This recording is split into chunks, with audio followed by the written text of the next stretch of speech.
Good morning. It's always nice to come back, see familiar faces, and I'm going to be using my notes because I have some quotations I want to share today and different ideas. Last time I was here, I think I mentioned that everything, underline everything, without exception, everywhere is the sacred in form, that there is nothing that is not the sacred in form. And I think that's one of our hard ideas to keep in mind at times. The other thing that quantum physics recently started to explore is light. I think it's under the subject of plasma physics that there are now theories, maybe even researched stuff, that everything is light. Everything is light. And we're all the same light. So it's how to remind ourselves as we're moving through our daily lives, I'm looking at the same source that lives me.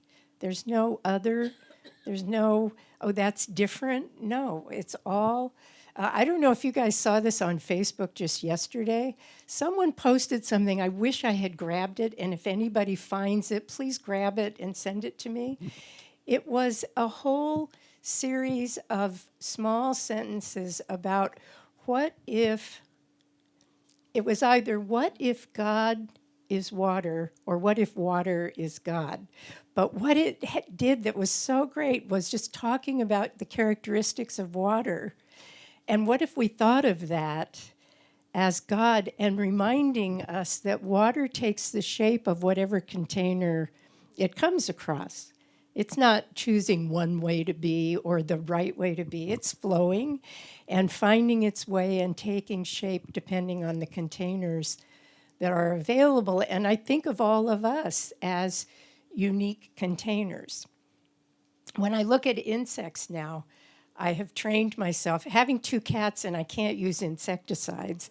If I get insects in the house, I have to be creative and I have to have a much closer relationship to them than I would otherwise have.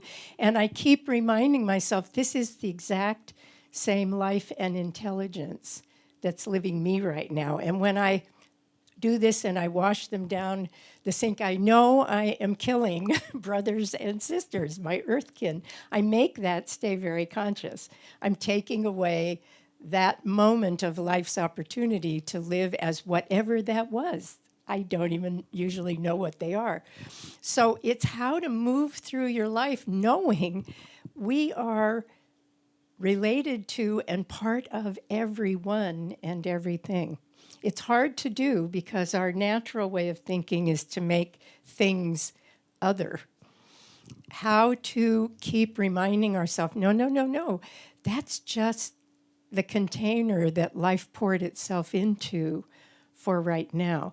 I do think that remembering that encourages us into more heart-based living. Because if you've got your heart open, it's easier to remember, oh, that is kin. That's not some other unrelated thing. It's the life in me. So now one of the things that I have taken on that I would never have expected to do, I did this after doing an alternate self hypnotic experience. Alternate self, there's now the theory of the multiverse and there are lots of versions of us. And so you can travel to an alternate self who's able to do what you're not or has information you need. Well, I had an experience. I can't say I remember it terribly well, but I did find myself shortly after that signing up for a class in animal communication. And I now have an animal communication mentor. Have no idea why I'm doing this. However, one thing I can say is it has really reinforced my belief and my experience that there is one intelligence dressed up as everything. That there's not some things that don't have intelligence and some things that do. It's sort of like the light, one life, one intelligence. It pervades absolutely everything. So I want to kind of hammer that home so that we realize as we move through the world, we're interacting with consciousness of some kind. It may not be like it is for humans dressed up when we're dressed up as humans, but that we are in the most magnificent world of mutual intelligence. And if we treat it that way, we can have very rich relational moments. And I don't mean from the intuitive perspective where you have to be hearing an animal telling you what they're saying, just the honoring of our relationship as earthkin. We're all here on the at the grace of our planet, which I wish we would take better care of. But this planet, it gives life to all of it, and spirit, the sacred, the enfolding light is in all of it. So just to be aware of how that feels inside, to be aware we're bumping up against the intelligence that's in us in other forms and shapes and styles. Then I've been thinking a lot lately, and I may have mentioned this in previous talks, about the now demonstrated, thankfully, quantum research has now demonstrated the dynamic of entanglement. And entanglement simply means we are inextricably interconnected with everything, and that everything is affecting everything else. That's now no longer a theory. And one physicist I was listening to said, try it on this way if you want to really get a taste of entanglement. He said, think of a night sky that you've seen or that you carry in your imagination. Then pick the farthest star you can imagine in that night sky, and remember that you are entangled with that also.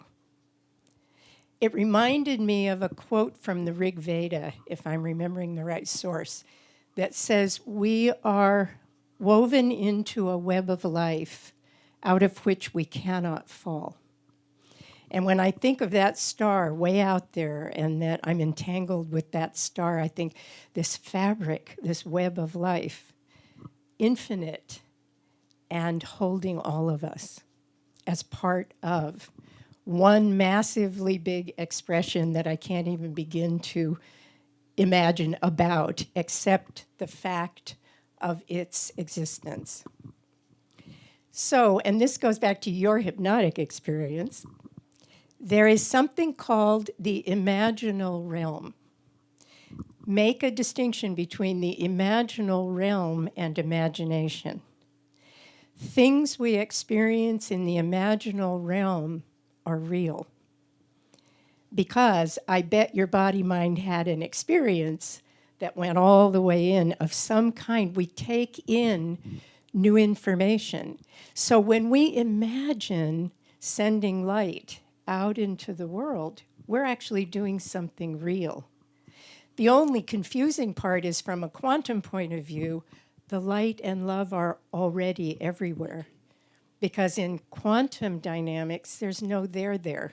There's no time, there's no space. So one of the ways I've been playing with this when I remember that it's all right here is just to infuse that light and love with intention.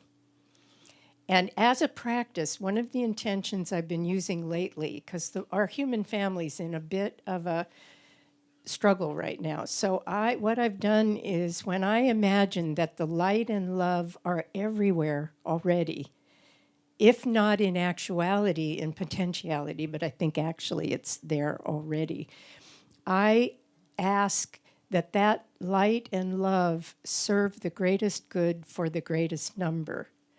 But when I say that, I'm meaning the entire planet, all our earthkin, everything on it. May light and love serve the greatest good for the greatest number. That way, the reason I do it that way is it gets me out of the way, because I don't know what is going to serve the greatest good for the greatest number. I know my heart cares about that, but I don't pretend that I can imagine how that would look and how that would unfold for everybody. But I do think, again, from a quantum point of view, intention intersects with possibility, which pulls the probability into being. And I would like to live in a world that has a probability unfolding that actually does serve the greatest good for the greatest number, however that might look. And I'm not sure our particular human family has figured out what that's going to look like.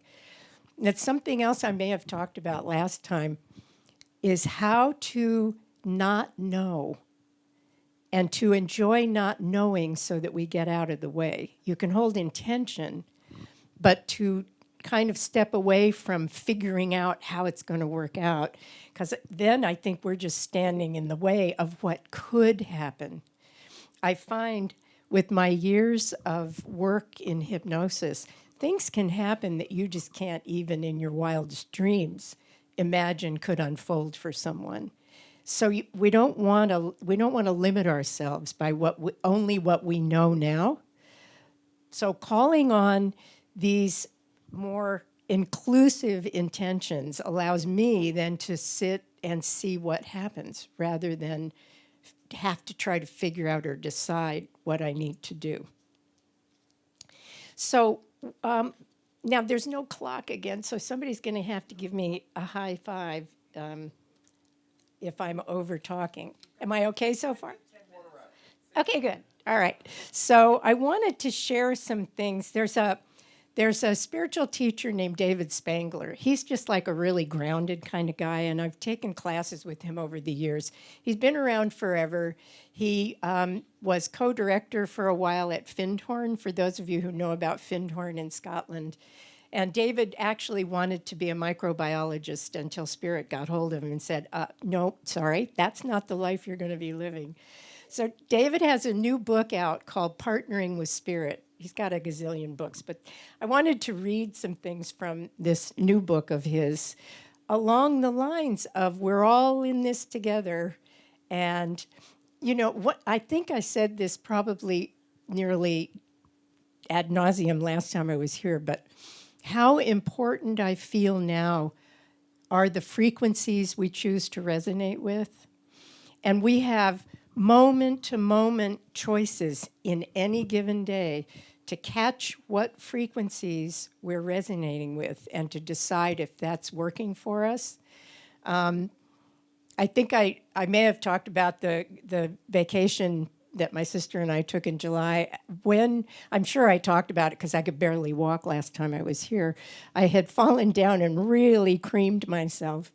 And the Friday morning of our last day of vacation, Carol was down on the beach at around 6:30, enjoying a walk along the beach. I started a really good pity party. I was in bed with ice on my knee, and I started to moan and carry on. And after about 5 minutes, I thought, Nancy, is this really the way you want to spend your last day of vacation? I mean, really?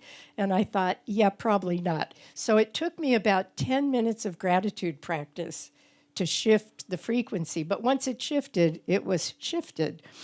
I had a much better last day of vacation than I would have had. So I really recommend tracking. And whenever I say something like this, I want to underscore it with great self-acceptance. Notice what you're resonating with. And is this helping me right now?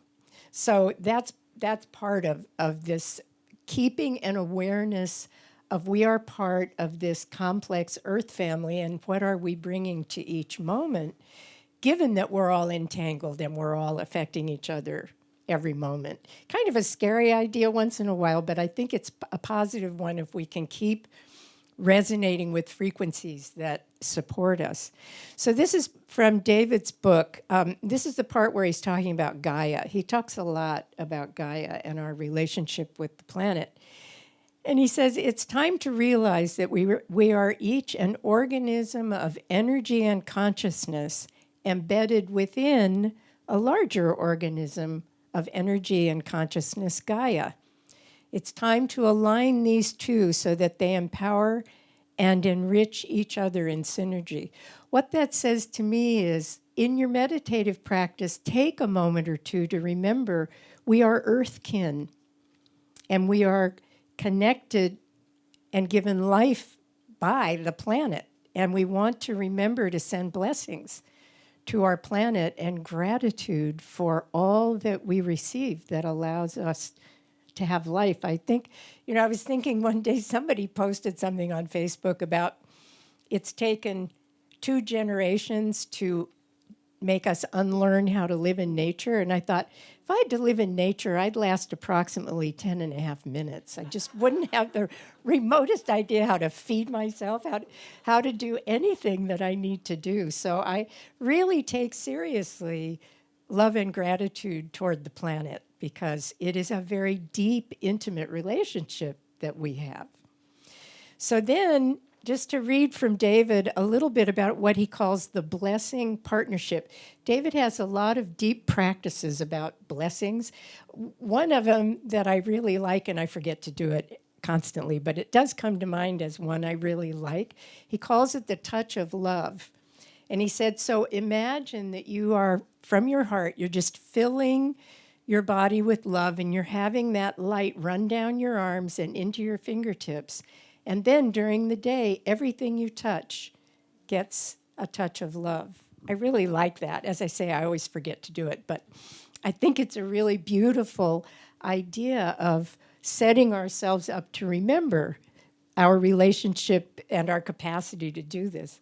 So in this book, he talks about the blessing partnership as a partnership between one's self-light. Self-light is what he calls the light that comes through any individual, how we embody that light, and the light within the beings who make up the environment around oneself. We can also think of this as our radiating presence meeting their radiating presence. I have to say, when I settle in consult groups, which I do every day on Zoom, I end their settling in with remembering that all those things we call things also have radiating presence.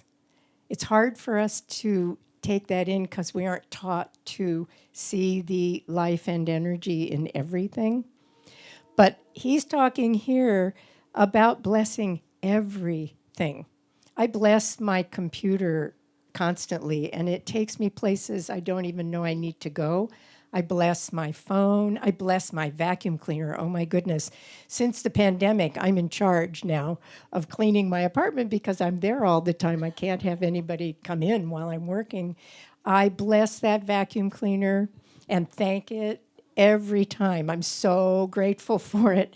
But you know what I have found is by blessing everything and thanking everything for what it offers. Things. I wish we had another word for things, because I experience them as living presences. What would we do without all of these, quote, objects that are in our lives that help us get through the day? So blessing builds relationship. I have found blessing just deepens and builds relationship. Think about tonight when you go to bed and you get in bed. What about thanking and blessing the mattress, the pillow, the covers, all of that give you, they are working together to give you a good night's sleep. Just try it and see. It's heart-based movement through everyday mundane stuff. So then David also says, our self-light is an energy of blessing that fosters wholeness. By deliberately sharing our self-light with the things in our environment, we enter into a blessing partnership with our environment and thus with Gaia as well. We extend our self-light as a vitalizing, stimulating, empowering, loving presence and force towards the light and life within the things in our environment, just as we would extend our love and blessing to another person. It's just the same. The heart is as open, as full, as flowing. It is a means of consciously creating connections that permit and enhance the flow and exchange of living, vital energies within the body of Gaia. We're all entangled. And David has the idea that when we do this, we're actually enlivening the life in the things we think about. When someone comes up to you on the street and they go, I'm so glad to see you, your whole body starts dancing. And he says that's what happens when we do this with things that we think of as inanimate. But remember, from a quantum point of view, we're moving energy. I should be falling through the floor if we could really see how we really are made. We're mostly space. And the energy we share touches each of us. So I want to end with a quotation from a man named Stephen Charleston. Some of you may know him. He's a really interesting guy. He's an Episcopalian bishop and a native elder, and he leans very heavily on his native life and history in the things he shares. So this is something he shared shortly after the election when Facebook was posting a lot of supportive quotations for people. And he said, do not underestimate yourself, for all the experience of a lifetime is contained in your mind and heart. You carry the sacred within you. You wake up each day by the grace of the Creator who has fashioned you for a purpose. You have the help of angels. You stand on the shoulders of so many who have gone before you. You are a deep well of wisdom and a river of compassion. Do not underestimate the power of the love you hold in your hands. And just notice how you may be resonating with those words, with your own heart space, with all of us together resonating as a community, and so it is.